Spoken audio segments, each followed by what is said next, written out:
A Giants podcast for Giants fans by Giants fans. It's Shaun Morash. Down the sideline, into the end zone.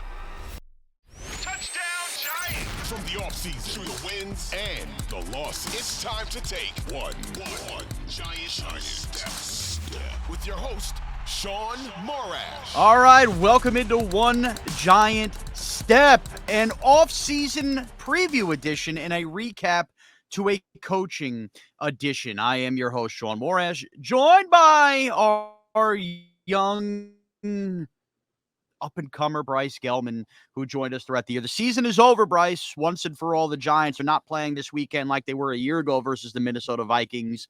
And that's okay. I came to grips with that weeks ago, and that is okay. The Giants also, by virtue of the end of that year, are picking sixth, or the end of this year, picking sixth overall, which if you're in team quarterback, which we will do plenty of in the offseason, some maneuvering likely has to be done. But it was a busy week of Giants news since our final game in which the Giants crushed the Philadelphia Eagles, crushed them to the point the Eagles said no mas and called out their starters.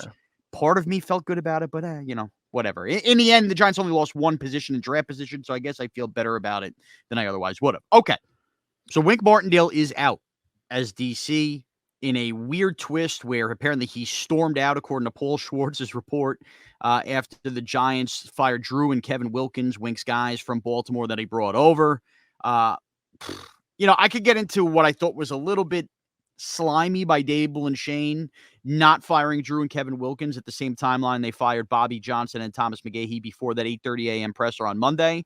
Kind of thought they knew they were going to expect Wink to fly off the handle, and he did. But in the end, Bryce, loss for the Giants, ultimately losing Wink Martindale. Bottom line, the fact that these two couldn't get it together.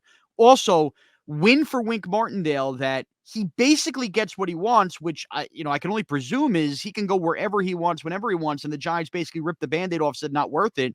Wink Martindale comes back as, say, an Eagles defensive coordinator next year. It just kind of feels like this was bad business by the Giants overall. I think it hurt when it happened a lot more than it hurts right now. Because when you take a step back and look at what the defense was, yes, it was the best facet of the Giants team, of course. I mean, by far, it wasn't even close. But the defense was bottom half of the league, bottom 10 in the league in pass defense, rush defense, overall defense. The one thing that they did better than any other team in the league is takeaways. And the year before, they weren't top 10, top 20, even top 20 in takeaways. So yes, he was a good defensive coordinator. Yes, the guys played hard for him. But do you think that the Giants won't be able to find as good of a replacement? I think that they will. I think that they'll find someone, whoever it may be. I mean, there's some options out there, but I don't want this turmoil affecting the team going forward. So it wasn't going to work. If the Jay Glazer report was true, this would have impacted the team going forward for the next year. Wink was he was owed $3 million this one extra year. There's no way he was staying past that. I wish he stayed, but it's good to finally get past this and move on, because as of right now, it was only negatively impacting the team, and it's still really, that's the only impact it has. Yeah, and I guess two things are true in this case. This clearly was a move that had to happen if it was that, ripple effect. And there's so many different mixed reports, and who knows who's leaking what. If Wink Martindale and the Wilkins brothers were really undercutting and running their own thing and not collaborating with Dable, that's a problem. Also, Bobby Johnson was out as the Giants offensive line coach, rightfully so, right? The Giants offensive line and the development of Evan Neal, that was such a critical job. That was a right-hand man of Brian Dable, which when you become a head coach and you're not a coordinator anymore, as Brian Dable became, that's a really tough part of the business. If you bring friends with you and they're not performing, ultimately you have to make that decision. So the fact that he could make that decision and Wink Martindale was not above letting his guys go does make Wink look bad. However, I've seen a lot of people, whether they tweet, react, it wasn't like Wink Martindale was Buddy Ryan. I'm not going to Monday morning quarterback this thing. We all love Wink Martindale as the defensive coordinator. He was a damn good defensive coach. I am not going to plant my flag so quick to say is that, it won't be that big a loss. I think it will be a big loss. And frankly, I'm sure this happens in inverse, and maybe I'm just thinking about this from a negative point of view.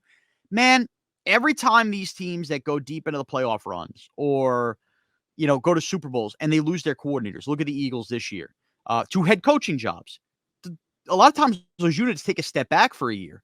And it just very much worries me from a Giant point of view that your strength, while the offense continues to scuffle, and who knows, and, the answers will be about quarterback and what's next for the offense will be answered down the road.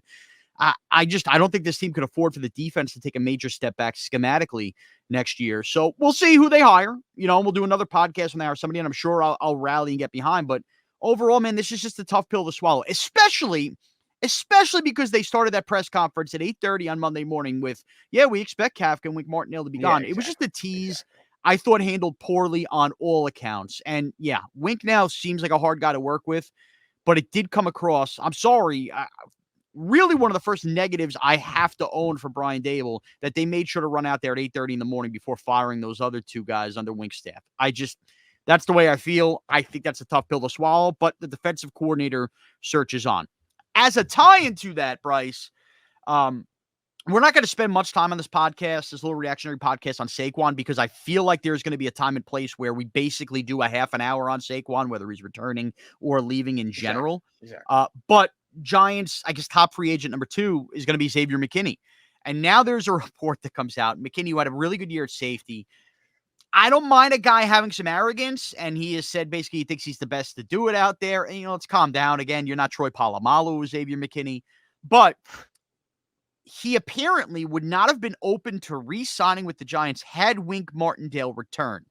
Now, before I get your reaction on that, I just want to, for anybody who hasn't followed the breadcrumbs of this, when the Joe Judge era ended and then Patrick Graham eventually did not come back and the Giants went with Wink Martindale, Graham didn't want to take the job, McKinney kind of trashed that coaching staff on the way out unnecessarily because Patrick Graham got a lot of good out of Xavier McKinney to start his career.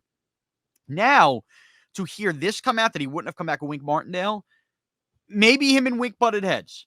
But I also now have a track record of McKinney saying a lot of dumb things and throwing 2 defensive coordinators under the bus when they're on the way out the door.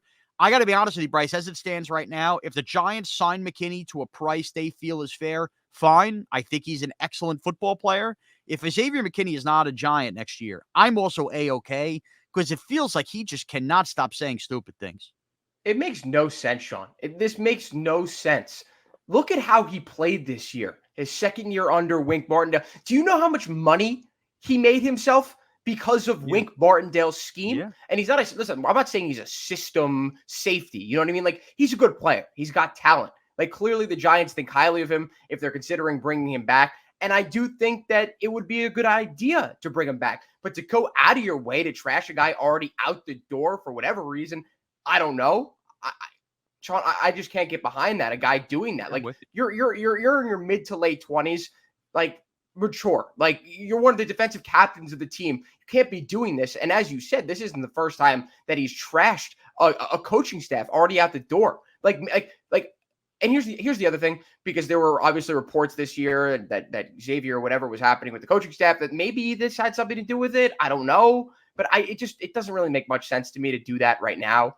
Especially, again, Wink's gone. And he made you money. Yeah. So keep your mouth shut.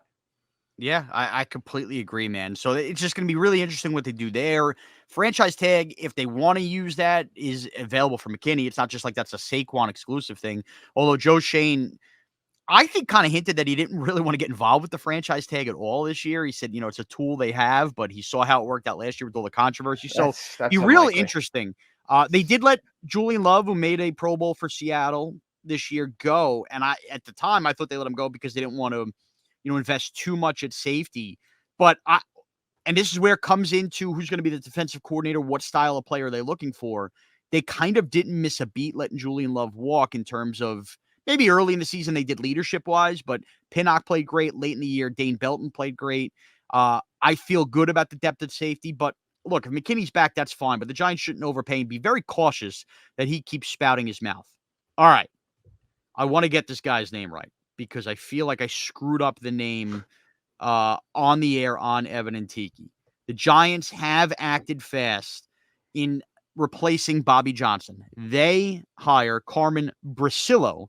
I think I said Bricillo on WFAN, but Bricillo, the former Raiders offensive line coach, to be their O-line coach. Now, I could do a lot of faking this right now, Bryce. I could come on here and tell you, in the meeting rooms, Carmen Bricillo does this, that, and the other thing. The truth is, this could be much like baseball and a hitting coach. I don't know how much, Bricillo is an upgrade over Bobby Johnson. But what I do know is this. The Giants' O-line has been a problem year in and year out for a long time. Bobby Johnson came over from Buffalo, and the Giants had critical pieces, such as John Michael Schmitz this year at center, who had good moments, but overall, I think by the end of the year, didn't develop into, some kind of top 15 center. I think the Giants hope he will be. And he still has plenty of time, right? He was a rookie. Evan Neal has been an unmitigated disaster, despite the fact that he felt like he was can't miss in the draft as far as a tackle prospect. And who knows? Josh Azudu now is going to enter year 3. I think the Giants kind of screwed him up along the way. The Giants ultimately keep throwing enormous resources, first, second, third round picks on offensive linemen. And yet we are going to enter 2024 year 3 of Brian Dable's regime with the O-line being still a major question, despite the fact that they have one of the 3 best left tackles in football. This hire has to be right. And the fact that the Giants move so quickly to hire Carmen Brasillo, who does come from a Patriots tree with Dante Scarnecchia, and under that, look, I can only hope this works out. They acted so fast that it better work out, because you could argue this is the most important positional coach hire the Giants will have. Yeah, I mean, like looking at it from the outside, from a fan perspective or a media perspective, like we are, it does it concern you really, Shaun, that they hired someone that fast, or maybe they're just really high on this guy? Like maybe they really think that was their one guy, and they just went out, got the guy, and then just ended the search. But I don't know how it looks really, like hiring a guy that quickly. Yeah, well, I'll say this. Chad Forbes, who studies O-line really well, you can follow him at NFL Draft Bites. He had an interesting tweet about this. I saw it yesterday. Don't think Giants fans realize the upgrade that Carmen Brasillo represents. He worked under Alabama's current O-line coach, Eric Wolford, at Youngstown State, and Dante Scarnecchia with the Patriots. He did it in caps, an exceptional job with the Raiders O-line in 2023. He's the best O-line coach the Giants have had in years. So, Again, people around the league who pay attention to this feel like this is a big deal. And I think Dable's a good coach, right? And I think Dable and Shane, their collaboration, I trust their instinct, but I've seen him now butt heads with Wink Martindale. He thought Bobby Johnson was a good O-line coach. It's just the Giants can't in 2 years look back and go, oh, there's more O-line coaching problems. Like at some point, is it the players? Is it the coaching? This better be right, because if the Giants get a rookie quarterback in here, they need this to step forward. And, maybe this is more of a sign that Evan Neal will be here at right tackle next year and not guard, like give him one more year with a coach to see if they get it right. But that Evan Neal pick, man, the more you think about where the Giants are right now, think about this. Had they hit on Evan Neal at right tackle, first of all, this entire season could have felt different. Daniel Jones maybe is healthy this year, because he's taken so much of a beating when Andrew Thomas went down. They had no reliable tackle play on either tackle. Even if he doesn't, this year, think about the needs. How many people want the Giants to go O-line in round 1 at tackle? You wouldn't even be thinking that. You could have more people on board with either taking a quarterback or going for the wide receiver thing. That miss on Evan Neal, if he is a miss, is such an enormous step back for this team. It really is when you boil down their problems and their needs. Yeah, you can't look past that. And something that I wanted to hit on before when you were talking about, this obviously the infighting going on with Dable and Wink, is that these two guys, Shane and Dable, they've looked pretty competent, but you have to remember, this is their first go around. Like this is their first rodeo, Shaun. Like they've never run a team on their own before. They've always been the second, third, or fourth guys on any given team. It's not like the Giants, bring in Pat Shermer. Like it's not like they bring in a guy who's already been a head coach somewhere else or has head coaching. That's been a head coach anywhere. Has Brian Dable even been a head coach on he wasn't even a head coach on the college level. He wasn't a head coach on the understood. And you got to give him, listen, what I'm going to say is I think his leash is getting shorter and shorter by the day. The excuses are running out, and they need to figure it out, put together a coaching staff that gets along, that doesn't badmouth anyone. Like the culture is there, but this news that has come out about Wink Martindale has definitely made it a little bit more questionable, the job that they have done. And of course, the drafting. Like you got to hit on this next draft. You have to make the right choice here at number 6, whether you want to trade up for a quarterback, whether you want to take a quarterback at 6, whether you want to trade down, whether you want to take Joe Alt. Like you have to hit on this, because everyone's going to look back to the Evan Neal pick and say, you can't draft, or you can't, field a coaching step that gets along. Even though some of his draft picks, I think, have been wonderful. I mean, although it's so ironic because Evan Neal's been bad. The Azudu pick in the third round is going to kill you. But last year's draft and then the year before, besides those guys, I mean, I like a lot of the players that have come out. Now, that leads us right into what is next here, podcast-wise, but what we're going to look ahead to in this Giant offseason. There are going to be certain milestone moments in this Giant offseason that we are going to have to tackle here as the offseason goes on. What's next? Saquon Barkley. We will enter a second straight offseason with that being a major question.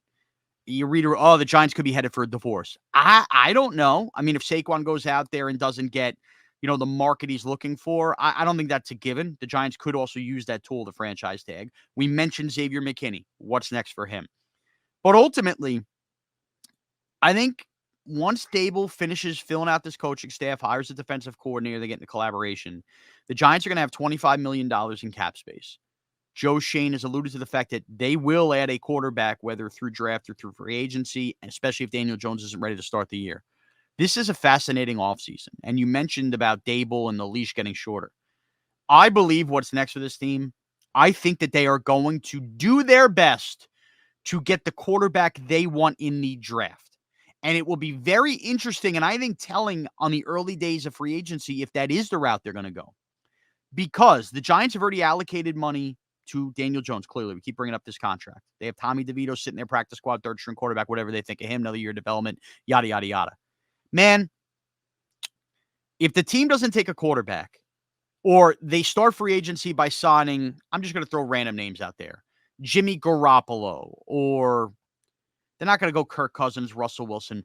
I'm just giving you an idea, like the kind of guy that could start right away.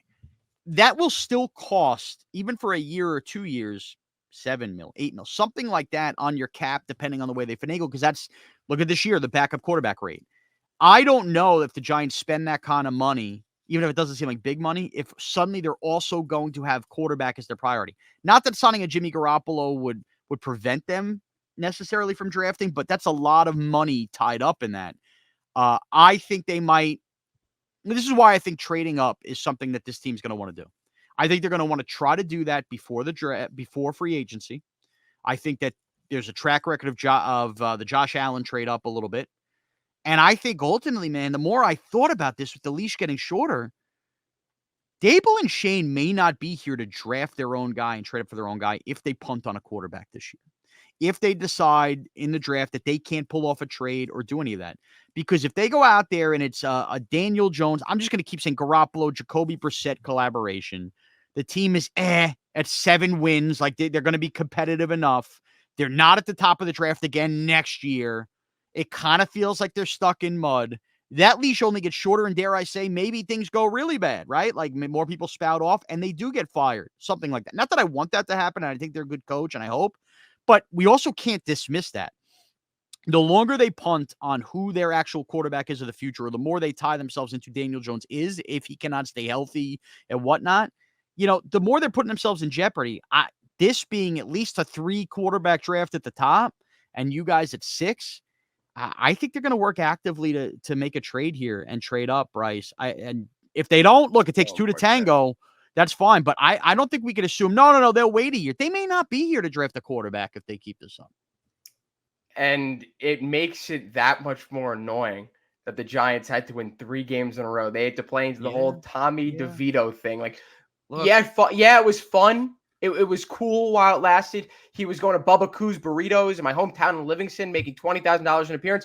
But what happened from that? Look what came from that. The Giants might have to devote valuable resources and assets going forward just to move up for an uncertainty. They move up. There's no guarantee. But there's no guarantee guy is going in. There's no guarantee, but it's 6. But at 6, at least you could say, all right, I held on to my assets. Or if you lost those games, Bryce, what you did could we be just like, say? I'm at 3. I drafted Jaden Daniels. He's going to be one of the best quarterbacks in the league. But no, you got to trade up to 3. Bryce, you got to trade up. It's not ideal. I'm with you. The team wasn't going to lose on purpose. But also you say, at least if you had 6, you held on to your assets. You know what? Look at the Evan Neal draft. They freaking whiffed on Evan Neal, maybe. So if you just sit there and take it 6, you could whiff on that pick too. This idea of just take O-line. Well, how many times you whiff on O-lineman anyway? So I'd say it's much worse to trade up and whiff on a guy giving up multiple assets up when you whiff. Shane went and scouted all these quarterbacks, okay? I'm not telling, of course, he could miss on any one of them. I have to trust that the general manager knows the guys he wants inside and out. And ultimately, I mean, it's going to come up on the 20-year anniversary. Guess what? Trading assets and a first-round pick the following year for Eli Manning worked out pretty well. You know, there is this world where teams trade up for quarterbacks, and it works out just fine for them too. So I know we're in glass half full. This is it, Shaun. Like this is their first ever chance at drafting, Bryce, a quarterback. Bryce, you know, all the Giant fans that are scared about this, let me ask you something once and for all. You know, at some point in the next 3 or 4 years, unless you think Daniel Jones suddenly is going to turn into an Iron Man and on top of that, take the next step, the Giants are going to have to do this in a draft. Because if they're bad enough to be picking 1 or 2 overall, the regime ain't going to be here anyway. So again, What? You know, how many years you want to keep sputtering here? You're going to have to take a swing. You're going to have to take a swing. And when they had the 6th overall pick and took Daniel Jones, how many people reacted and said, well, he's not worthy of the 6th overall pick, blah, blah, blah, blah, blah. Well, that's what happens when you're picking in that regime and you don't move up. Go move up and get the guy you want. Again, it's going to take 2 teams to tango. I hope the Bears love Justin Fields and the Giants. Look, Giants train up to number 1 overall. I mean, I will be extremely giddy, but we'll see, man. It's going to be a long offseason. We will be able to tackle it all, Bryce Gelman, and we're going to take one giant step through it all, pal. How about that? I'm in. Let's do it. All right. At Bryce Gelman on Twitter, at Shaun Morash on Twitter. Remember, catch me on Evan and Tiki every day, WFAN, free on the Audacy app, 22620. And again, keep downloading, subscribing. If you're subscribed, you'll see every time one of these off-season pods drop from one giant step. Thank you to all our listeners, and thank you for taking one giant step with us. Thanks for watching this video. If you've enjoyed this video, please don't forget to give it a thumbs up and subscribe to our channel for more content like this. If you want to see more of our videos, be sure to check out our playlist and let us know what you think in the comments below. Also, don't forget to follow us on social media to stay up to date on our latest updates. Links are all in the description. Thanks again for watching, and we'll see you in the next video. One giant step.